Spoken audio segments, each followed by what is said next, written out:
Hey everybody, welcome back to Steamboat Real Estate and Investing, your inside track to real estate, mountain living, and intelligent investing in Steamboat Springs, Colorado with me, your host, Ryan.Cox. Today we're diving into one of the most talked about issues in town, short-term rentals. From recent crackdowns and eye-popping fines to shifting booking trends and new rental strategies, this episode is packed with insights for both homeowners and investors. I'm joined by Meredith Rumsey, co-founder of Vacation Rental Company, a boutique property management firm operating in Steamboat, Breckenridge, and Grand Lake. Meredith brings a sharp perspective on how to turn your property, whether a vacation home or full-time residence, into a high-performing rental asset. We break down how Steamboat compares to some of the other markets in Colorado, local enforcement surge and its impact on STRs, where bookings, ADR, and occupancy are trending right now, what makes a rental stand out in today's market, and the policies that could shape the future of renting in Steamboat. A few of the acronyms that you'll hear today include STR, that stands for short-term rental, ADR, that stands for average daily rate, or the amount that a property is renting for. OTA, online travel agency. Whether you're exploring a rental strategy, shopping for an investment property, or just curious about what's happening in the local market, this episode has the data, context, and a few surprises along the way. Let's get into the podcast. All right, welcome back to Steamboat Real Estate and Investing. We're here with Meredith Rumsey of Vacation Rental Company. Meredith, how are you? Good, thanks. Thanks for having me. Yeah, thanks for coming. Vacation rentals, always a hot topic in Steamboat and other mountain communities. Tell us a little bit about Vacation Rental Company and when you started and how you got into this space. Yeah, so I was working for another company in Steamboat for about 8 years and, learned the industry, that kind of thing, and just saw some gaps, saw some places that I really wanted to focus on that they weren't, so decided to branch off on my own. I partnered up with a local housekeeping company, which for me, I would not have gotten into this had I not had that partnership, because that's its own beast, and I wanted to be able to focus on what I'm good at and then have them focus on what they're good at. They're called Best Cleaning. So they're my business partners in it. And we started about 2 years ago. So our focus is obviously the STR space. That industry exists. We were able to tap into it. I know a lot about it and just get that rolling. Well, the gap I had seen was this midterm rental space. So a lot of people that want to rent from a month to 6 months. We don't really do year-long leases. That's, sort of more the realtor realm of things. But that is another main focus for our company, and something that really differentiates us from other local STR companies.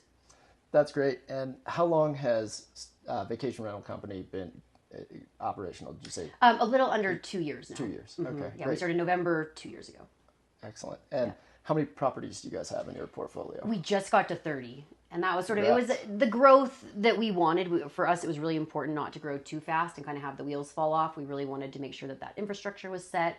We were ready to grow, and then it's just kind of happened organically. It takes a while to get your name out there, and what I like is that the majority of our leads now and properties are all word of mouth. People that we've worked with, or owners or realtors who know us and kind of know the services that we deliver and how we operate, and then they've referred other people over. So luckily it's spreading that way now. That's great. Yeah. Congrats on that momentum. You. So you operate in a couple markets, is that correct? Yes, correct. So we're Steamboat, Breckenridge, and Grand Lake, with really Steamboat being our focus. We didn't go into this deciding that we were going to do Grand Lake and Breckenridge, but just sort of because of other reasons, owners came to me and said, would you be willing to represent our property in those other regions? And especially for me with Grand Lake, because it's such a summer market, it sort of offers that diversity where you've got, we're such a winter market here with some summer, and they're like strictly a summer market. So it's nice to sort of have that cash flow at different times of the year. And then Breckenridge is its own, that they're busy pretty much year round there, with the mountain being open for so long and stuff. So how does Steamboat compare to Breckenridge as far as your ADRs, average daily rates, and just kind of the demographic of people that are going? Are there any fundamental differences there that you see? I think the biggest difference is them just being sort of that I-70 corridor. They're just busy in general. I mean, Steamboat is busy, but we don't have quite that level that Breck has. And I think because their ski season is so much longer, you see people coming for so much longer. And I have somewhat, I think, of a skewed view because we've got a single family home downtown, pet friendly, with a hot tub, which is sort of what everybody... Premium location, premium product. Yeah, that's what everybody wants. But I think in general, Summit County, you just find in higher rates overall than you see in Steamboat, but not to too ridiculous of a percentage up. Yeah, that's interesting. And then, so based on that extended ski season, are you seeing higher occupancy there as well? Yes, for sure. Yeah. And I mean, like I said, once again, that could be a reflection of the property that we have there. But I worked previously with quite a few more homes in Breckenridge, and I felt like we just tended to see higher occupancy overall there just because they have that longer ski season. I think they almost have like, a month or more on us at least. Yeah, I'm sure that makes a big difference as far as traffic and occupancy. That makes sense. And rates go down at that point in time. It's not like they're getting top dollar when they're renting in April and May and those kinds of things, but still there are people there, so they are getting something versus nothing. Interesting. Well, of course, rentals are super hot topic in Steamboat. There's been a lot of coverage in the Steamboat pilot recently with some of the STR enforcement where basically they're going out and issuing citations and court summons for people who are non-compliant. I think at the highest end of the spectrum, in the recent Steamboat article, there was somebody who received a citation for $260,000, which is crazy. Yeah. So I just want to read a couple quotes from that article in the event that any of the listeners haven't read it, because I think it's really interesting. So one of the big points of contention is that people aren't getting notice. So this quote, "We don't give a notice, we don't give a warning, we issue a citation to court," explained planning and community developer Director Rebecca Bessie. "There is no warning process, and that is really laid out clearly in the code that we will send summons, and then it establishes the potential fines of $2,650 per violation per day, as well as a 2-year ban if found guilty. For some STR owners in Steamboat, however, the city's enforcement has meant a sudden court summons and the threat of massive fines, often after years of what they believed was compliant operation." So some really big headlines there in conversation. What are your thoughts on the crackdown, and is that affecting your portfolio at all? Just curious to get your take. Yeah. I look at it sort of two ways. So number one, it kind of benefits my business because we do everything by the rules and we make sure that those permits are in and that kind of thing. And I do think everybody needs to abide by that. But also in the same sentence, I think it was a bit ridiculous. I mean, to give people fines of that level. And granted, I'm sure there were some people, they knew the rules. They thought they were flying under the radar. Is that okay? No. But there were also people who I just genuinely think did not know. I work with a lot of owners. I know how disconnected they can be from the day-to-day of what's going on. And should they have known? Should they have been keeping up with it? Probably so. But also, at least give them a heads up. Give them the opportunity to make it right. And, and when I read about the one person who had self-reported, the minute that they figured out they were doing something wrong, they self-reported it. That's the kind of thing that I feel as if this is just, it's not giving Steamboat a good name. No. And when people are looking to buy properties here and things like that, to look at those level of fines that are just, astronomical. I don't feel as if they're in line with what they should be, especially for what that property could have potentially been renting for, I just think that it's a bit much. Yeah, I totally agree. And completely aligned with your statement. The woman who had self-reported it, it felt very heavy-handed, the way she was treated. So any listeners that have STRs, of course, make sure you're compliant, triple check those requirements. Where's the best place? Just the city short-term rental link online? If you just Google STR permits Steamboat Springs, you get taken to the right spot, and it's laid out very well. They've done a phenomenal job. And I know and Paula Ross, who's the main person that I deal with at the city, she's on top of it. She gets it taken care of. I know she has so much coming at her all the time, but she's just does a wonderful job staying very organized with it and answering questions if you have questions. They do have the FAQs, but I come up with a lot of questions where it's a one-off situation and I need to know how I handle this. And so I just shoot them an email and they're usually really quick to get back to me with that answer. So that's good. I mean, I know it can be fairly nuanced, so having that open line of communication, that's good to hear. We'll link to that webpage so that it's easy for you guys to access and pull up. Moving on from that topic, current trends in the short-term rental space, how are bookings doing?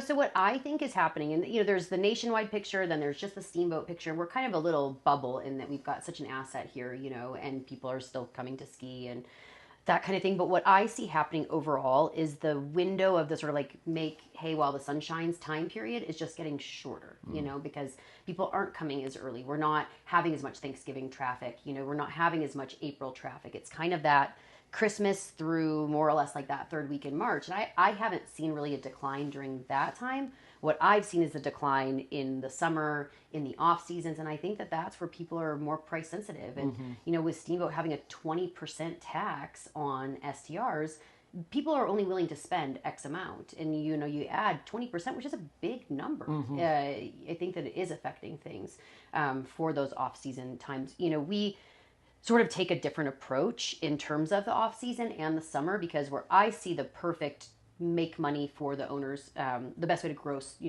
have your gross revenue the highest is to take advantage of that short-term rental in the winter, and then in the off seasons and in the summer look at the idea of these monthly rentals, which I know we'll get into that more, but it's sort of a different approach in that, let's say for a 2-bedroom, right? There's so many 2-bedrooms out there. The competition is so high. The demand is so low comparatively to the winter and the summer. So if you look at okay, maybe they were going to get $150 to $200 a night in the summer, and they are going to maybe rent, whatever it was, 8 nights a month. And that's kind of that's a pretty decent number of rentals.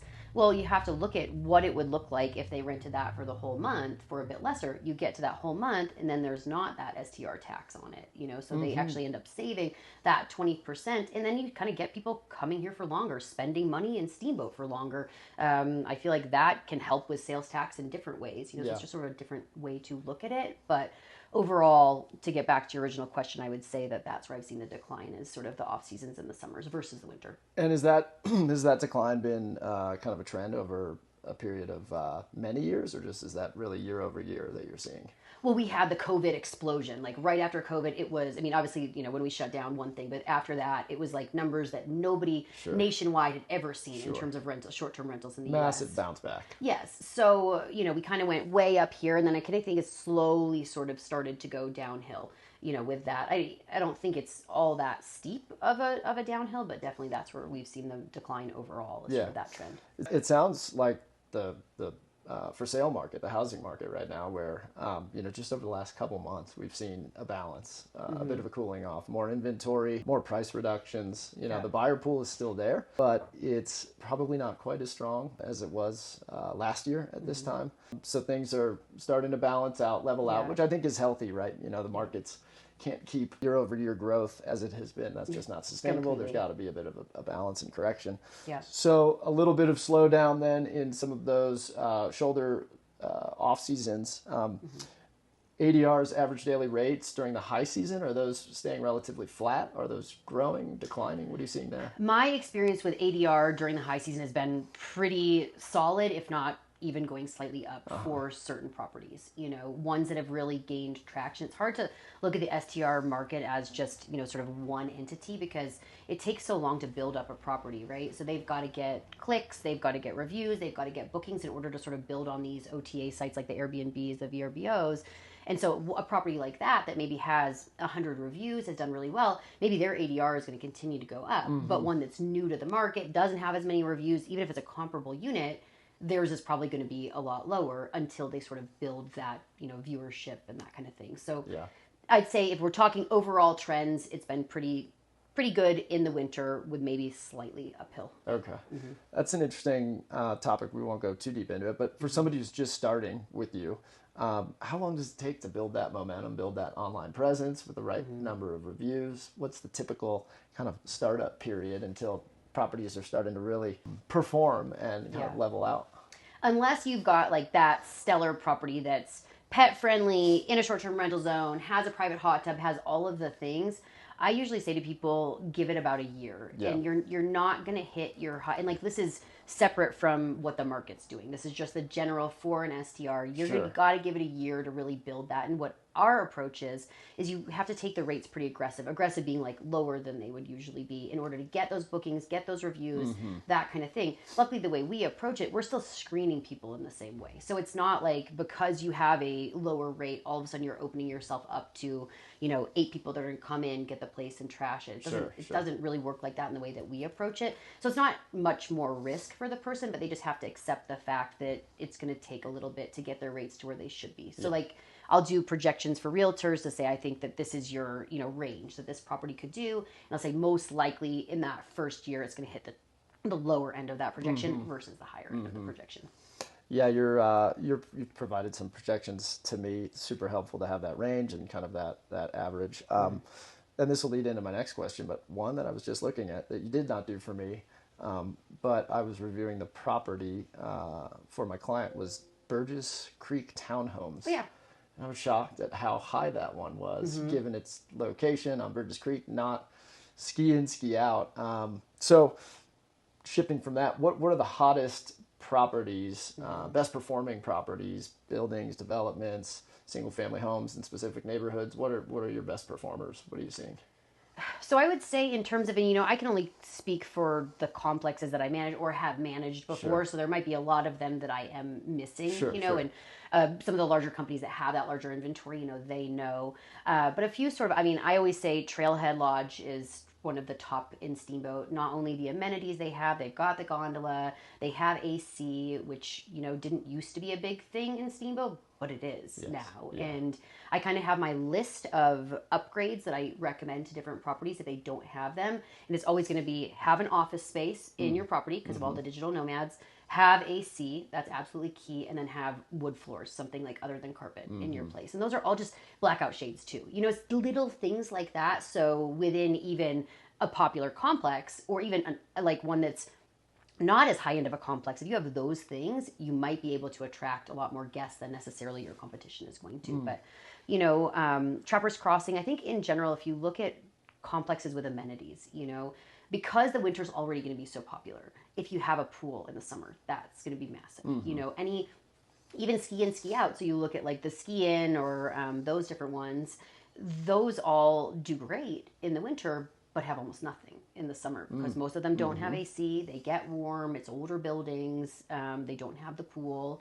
So, kind of back to what I've said a few times is single family home that is pet friendly and has a hot tub. That is going to trump everything else. That's the kind of property that people tend to be looking for. Yeah. Now, on the short-term rental side, pet friendly. Are there any developments where your short-term renters that come in for a week can bring their pets? Almost none. So that's the challenges. And I always say to people, our Dogtown USA or whatever it is not really super accurate, because none of the condo complexes allow for it. Yeah. So one of the types of properties that I'm always seeking out is 1 and 2 bedroom, like lock-offs or whatever they are that are pet friendly, because those ones will sell themselves over and over again. Yeah. So especially that small size property that will allow pets is a wonderful property to have. That's really interesting. Yeah. A specific question. There's several units right now listed at Scandinavian Lodge up on Burgess Creek. Yeah. I think that's such an interesting location because you have that easy access to Thunderhead. They've got a pool. What are your thoughts on that building? Do you have any experience in there? I do. I've never managed a unit. It's a story for a different time, but I've never managed a unit there. Yeah. But I've always thought, honestly, they would do better than they do. Really? Yeah. And I think that's one of because they're older, but they still were built very nice when they were, originally built. I think that location, unless you have the private shuttle, is really hard for people because so many people in the winter come without a car. In the summer, it's not as big of a deal because everybody drives pretty much, so you have that location. But I just think it's a little bit, and because it's up a big hill, it's up a big hill off the beaten path. Yeah. It's not really walkable to anything. I think that is something that takes away from yeah. As locals and trying to crack the code on the quickest way to the top of the mountain on a powder morning. Yeah. Thunderhead, is kind of the ticket. So I always look at Scandinavian, and I think you're right though. It's maybe the diehard skiers it really resonates with, but for your average visitor who wants to be walkable to restaurants, walkable to the base, you don't really quite get that. And it's interesting in terms of how you promote it. What I have found, and it's a whole nother topic, but AI has become a huge thing in the rental industry, right? And so they're kind of saying that what's going to start happening is that people's search preferences are going to start to play into what properties they get fed versus necessarily what I was talking about before with like having to build within the OTAs. Like this is going to, over time is going to play into it. So if the right manager positions it properly and uses all the correct keywords for the, diehard skier, educates people about Thunderhead, all that kind of thing, I think that you have the potential to make more money there than you would if it's somebody that's kind of going with an old-fashioned approach to it and not really embracing that AI side and saying, how can we feed AI the right information to get to these renters to show them that this is the perfect place? Because if it's the perfect place for somebody, they're willing to spend a higher dollar value. Of course. And I see that a lot more in the 30 plus night rental realm, where maybe for one person this place is worth $6,000 a month, but for another person, because of X, Y, or Z, it's worth $8,000 a month. And so the goal is to find that person that it's worth $8,000 a month. That's interesting. Yeah. Maybe another podcast all on AI and how that's transforming the rental market. Purchasing an investment property in Steamboat, it's usually not all about the investment, right? Because our property values are where they are. That return is not one that a pure investor really is going to seek out. So usually it's about lifestyle. It's a place that people can go and use the property. It's a banking on asset appreciation. Hey, if we buy this, we can use it, a couple times a year, and then maybe we sell it in 5 years and the asset is appreciated, and then there's the cash flow component. What I've seen in some of my more recent analysis is that the top performing properties are netting around a 4% return based on, and this is for active properties, based on list price. Are those those three things what you typically see, the properties that you manage and your clients? Is it people who are looking for, those three things, a place they can use, asset appreciation, and maybe cash flow? And are you seeing any different information or performance on returns? I mean, I think probably cash flow almost being the least of it at this point in time, just because how hard it is to make that happen. If you have a large mortgage, if you had to take out a large mortgage on, another thing if you could buy it for cash. But I'd say the majority of my owners that keep their places here are the ones that they eventually want to retire here. They like to come up for 3 weeks a year, whatever it is, or some of them use it more. I think that is really the people that, and there are a lot of people that have owned for a very long time. Also, so their basis is substantially lower. Yes. So their return on their initial investment is going to be a lot higher. Completely. Important clarification: that 4% is assuming a cash acquisition or all cash, no debt. So good point that you made based on interest rates. If you're financing any of it, it's maybe you're breaking even. If you're financing 50%. Yeah. And I think for a lot of people where it is the retirement goal, those are the owners that I have that say, we don't need to book this place solid all year round. We would like to get some money. We'd like to cover our cost. That's what the goal is in it. We want to be able to come up and use it. But as long as that cost is covered, we are happy. It's the ones that are more challenging, that are expecting a sort of, they get projected a number, right? In these projections that we do, and they expect that no matter what, they're going to hit that number, and they need to hit that number in order to afford the place. That's when I find it to be a challenging situation, because the market for STRs, it can be volatile. You don't know what's going to happen year to year, and there is a lot of competition out there. And so especially if they're not willing to make their unit stand out against the competition, you just have to go with lower rates, and then therefore they don't hit those numbers in the end. Yeah, so it's I think that's a great point. If you are 100% dependent on that cash flow to carry the property, you probably want to think twice about that purchase or that investment. Yeah. You want to give yourself good guardrail and buffer in the event that we have an off year on rentals and occupancy. Yeah. And one point that kind of flows into that is, how I was talking before about trying to get more of this off-season occupancy, because number one, that helps the community kind of period. We get people here in that off-season spending the money, help the restaurants, help the stores, help people stay open longer, because no matter what, those restaurants, they have rent year round, so them closing for 2 months and they've got to float that for the rest of the year, use that money from the rest of the year to float those months. It's really hard. And one place that we actually see a lot of our occupancy coming from the off-season is contractors. Contractors that are coming from the Front Range to do all of this building that's happening up here that we need, because we don't have enough contractors in Steamboat to take care of it. And so a lot of our properties, I focus with my owners that really want to maximize that revenue on that as a source. And I think that there's a bit of a fear that, the house is going to be packed with people, there's going to be damage, this and that. And what we do is we require every 2 weeks, they have to have a housekeeping by our housekeeping company. So you keep eyes on the place. And then what it does is it allows you to have that revenue that, like I was saying earlier, might have been $1,500, $2,000 a month for July and August. And instead you get a rental from June through mid-November and mid-December, which is really, the lowest time of the year, but you're able to get $18,000 for that. When you break it down to a nightly rate, people kind of have sticker shock. Like my property is worth more than $100 a night. Sure. But you have to look at the big picture of it. It's like, would you rather have $4,000 total, or would you rather have $18,000 total? And if you have the 18, then you think about how much higher your annual revenue is going to be than it would have. So it's people's approach to it. And I think that owners that are more open to that approach have the ability to make a lot more than ones that, don't want that kind of off-season traffic. Yeah, I think that that hybrid approach is really interesting, and I totally agree that there's probably a sweet spot there if you have the STR permit of, playing that game of, hey, we're going to do 3 nights a week and then extending to the 30-day plus. Yeah. So that's a great transition. You actually helped manage our home. We were fortunate and had a couple of months extended trip away, and I was super pleased with how it went. The cleaning team, I think, did a great job. And, I think we were pleasantly surprised too at the, the market demand and depth for the 30-day plus. Seems like not many people are doing it, and it's a really interesting niche.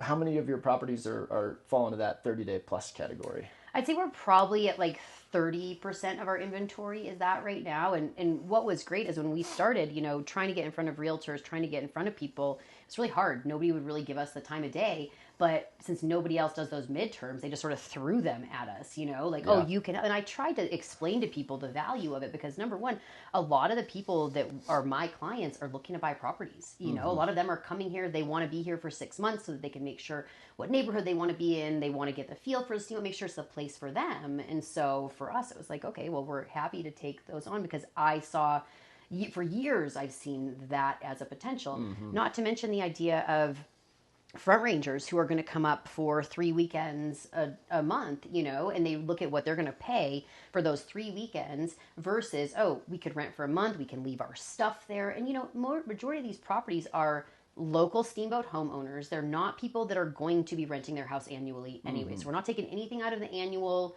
rental market, that is one of the constant debates. Yeah, exactly. We're not doing that. We're taking ones that the owners want to use their properties. So in my opinion, might as well have it filled for a few months of the year, have tourists coming to stay, have people that maybe want to live here, that want to be a part of the community, that are, bringing money into the community, stay here for those time periods. Yeah. And so it's worked out, really well, and we keep on building. And because that industry doesn't exist really in the big picture of things, there's no data to support it, there's none of that, I'm having to really build something from nothing.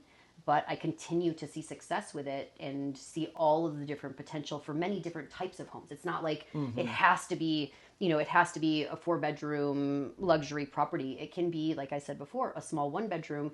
I have a lot of people coming out from the Midwest that's a single person. They want to come for the whole season. They want to be here from, December through March.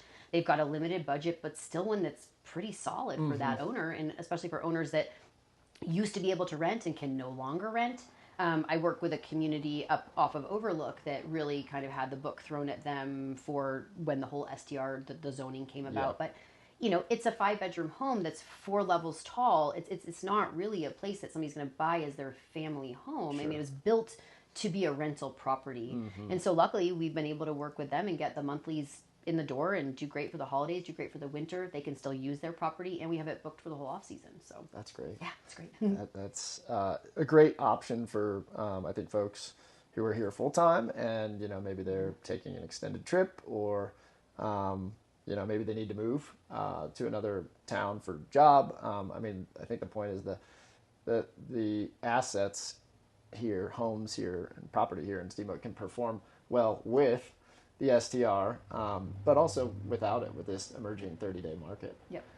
What is the typical profile? You kind of named a few, like the retirees who want to come out for a couple months. What are some of the other profiles of those renters that are looking for those 30-day plus stays? Yep. So it's tend start off like lots of grandparents that, they want the place for themselves for a month. They want all the kids to be able to come join, one family comes for a week, another family comes for a week. We get a lot of that. We get a lot of, like I said, the people shopping for homes in Steamboat. We get a lot of locals who their construction project has taken 3 months more than they thought it would. And so they need a place to stay. Digital nomads. We get a lot of people from the Midwest, from Texas, from California, who just want to come experience the mountain life, for the winter and for the summer. Because I think that we have a lot more people catching on to the glory that is Steamboat Summer. I mean, it's the best. It's Fantastic. Yes, and even May. I mean, May this year was like, it was dreamland. Everything was so green, and so I think people catch on to that. And then you have the contractor side of things. Also, you have so many people, and they've got decent budgets for those properties. So I'd say, yeah, that's kind of the, there's always the one-offs of different, I had a person recently who is an engineer, and they're coming here to work on a project in Hayden for 4 months and needed a property for that time here. So kind of that's the general, but you have lots of one-offs and different. Yeah, wide breadth of people. And then your homeowners, or the homes that you have in that space, what's their typical demographic? Have they moved, or are they kind of part-time here, part-time elsewhere? What does that look like? Yeah, it tends to be a lot of people who spend a significant amount of time in Steamboat, but significant being maybe like 1 to 3 months a year or something like that. Yeah. A lot of them have owned the properties for a long time. A lot of them used to be they were able to rent it short term, and then that privilege was taken away from them. So they're looking for some sort of opportunity, because no matter what, they're still going to use the property. Like I said, I'm starting to deal with a lot more locals. You guys were some of the first that are locals that, go away for a little bit of the year. We're starting to get a lot more of those via word of mouth, because I think people are like, oh, wait a second, if I left for 3 months and I could actually, capitalize on that, that'd be phenomenal. So I'd say for the long terms, that's pretty much the majority of the owners. Got it. Yeah, I think for us, we really hadn't considered it until I think you came into the Steamboat Sotheby's office and also sent an email out, and the light bulb kind of went off and said, oh, that's interesting. The bi-weekly cleans that you guys do, and kind of your touch and filtering, I think, are what resonated for us, which made the experience ultimately, I think, worthwhile. So thanks again. I think you guys did a great job. Earlier you alluded to kind of that difference between the ADR, average daily rate, between short-term rentals and the midterm 30-day plus. It seems like it's pretty obvious that the short-term rentals are going to have a higher ADR. But can you give us any sense of what that difference might be if a short-term rental, one-bed condos, renting for X, how might it do in the 30-day plus? What's that Y number look like? What's the percent difference between those two approaches? Yeah, most likely we would be taking something like between 20 and 30% off of that nightly rate in order to get it for the monthly price. Yeah. And you have to think the guest is already saving that 20% STR tax. So in the end, even if you're given a 20% off, that's basically 40% off what they would be paying for a week in terms of nightly rate if you bulk everything together, being taxes and fees and all of that kind of stuff. So the numbers tend to work out well for the owners and for the guest. Sure. So you're probably netting out. I mean, I don't know how that math shakes out exactly, but if you've got 60-70% occupancy on the ADR side, but you've taken that reduction on the monthly approach, the owners are probably netting out in a similar spot that they would, and they have one tenant in the house versus maybe 5, 6, 7. Oh, completely. And I mean, in general, I would say for summer, especially for properties that don't have all of those amenities, like I said, like the pool and the AC and stuff, they're going to net out way better in the end than they would. One of the latest hot topics, similar to STRs, is this vacancy tax. I would imagine that you have an opinion on it, and many of your clients have an opinion on it. What are you hearing around that vacancy tax? So, I mean, kind of to start with the vacancy tax, realistically, it would benefit a business like mine, because I would be able to go to so many people and say, okay, if you don't want to pay this vacancy tax, rent it for a few months of the year that it usually would be vacant. That said, I do not really support it. I don't think that it's a fair thing to do to local homeowners to say that they have to be in their home for that many days a year, like even if they choose to travel, or, the example of what if they plan on using it for 6 months a year or however many months they're planning on being there, but then they have an emergency that takes them away. And however they're going to police this, I don't know if they're going to look at utility bills or whatever that's going to be to say that you can't do that anymore, you'll have to pay. Already the second homeowners are, unhappy with the taxes in place already. And then to add that on top of it, it's not a good look. Sure. If we have these big, huge penalties for the STR, we have that, negative press. You have something like this, and, obviously we want people to come to Steamboat. We want them to buy homes in Steamboat, and those are sort of two big checks against us. Yeah. I think of course, a lot of details remain to be hashed out. It seems like based on the poll that was done, it seems like the voting population is in support of it. So it's definitely something we'll track along with. Realistically, a lot of these homes, they aren't going to open up and rent, right? A home in the sanctuary, for example, they're not going to open up that home and rent it. And if they did, your local isn't going to be able to afford it. Yeah. So this concept of creating new inventory, maybe it moves the needle maybe a tiny bit. It really just feels like another purse to draw tax dollars from. It's going to be a super hot topic. Yeah. I just hope they educate on it. I hope that people aren't going on emotions and I just want more, money from the people that rent properties or whatever that is, which I think fuels a lot of fires, and versus actually looking at the reality of how that could affect them if they decided to not use their home for, a full year, or decided to go travel or something like that. Then are they going to have to pay those taxes? So I just hope that it'll be a lot of education out there as to exactly what it looks like for everybody. Before we wrap up, can you tell the listeners a little bit about your commission structure in case anybody's interested in renting, whether it be STR or midterm 30-day plus? Talk to us a little bit about your commission structure and educate folks on what they might see there. Yep. So it's really straightforward. It's just 25% of the nightly rate. So whatever that nightly rate is that you're getting, and that's for both the STRs and the midterm rentals. Since we do structure our midterm rentals like an STR, basically everybody gets all the same amenities. They get the same support from our staff, that kind of thing. It's just this one fee across the board.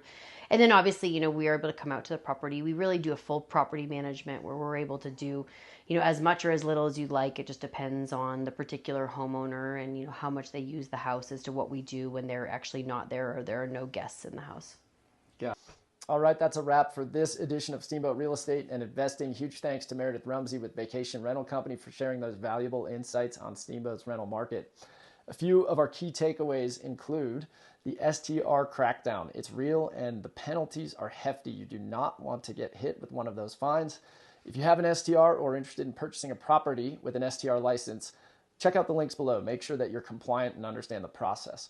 For those folks with a valid STR, there might be a sweet spot hybrid approach between combining short-term rentals and mid-term rentals that can help reduce your seasonality and boost your annual revenue. For those without an STR permit, the mid-term rentals are a new and emerging niche in the rental market with proven returns. Meredith's top picks for high-performing properties right now include units at Trailhead Lodge, Trappers Crossing, and pet-friendly single-family homes with hot tubs. Developments with pools will really help to level load your revenue throughout the year, boosting summer bookings. Guests are looking for a few key features in their rentals, including home offices, air conditioning, wood flooring, blackout shades. These amenities can help support a higher ADR or average daily rate. Right now, there seems to be a bit of softening in the market. Meredith had indicated, particularly in the shoulder season, seeing lower occupancy and a little bit more sensitivity to those rates. Sounds a little bit similar to the housing market, where we're seeing right now a 100% increase of inventory in Routt County, 8% decrease in listings sold in Routt County. In the city of Steamboat, median sales price for residential properties is still holding steady, plus 3% at $1.33 million. Lastly, we touched upon the vacancy tax, which is going to be a really hot topic. We'll definitely revisit that. Some quick highlights on that vacancy tax. The proposed tax would apply to residential properties occupied for less than 183 days a year, and it would be a flat fee of $3,100 annually. It's estimated that that tax would generate anywhere between $3.9 million and $10 million for the city's general fund. STR rental days evidently could count towards occupancy days, so that's interesting. Early polling, which included a survey of 287 voters, indicates that people are in favor of this policy, 60.5% in favor of the vacancy tax. If you'd like to connect with Meredith, please find her contact information below. If you or someone you know is interested in buying or selling real estate, please don't hesitate to reach out. I'm a licensed real estate broker with Steamboat Sotheby's. And lastly, if you got value from this podcast, if you enjoyed the content, please comment. We've touched on a couple of hot topics, so if you have any opinions on STRs, vacancy tax, leave a comment. Let's start a discussion. Please follow the podcast, like, subscribe, Once again, thank you so much, and I look forward to seeing you next episode. Have a great day.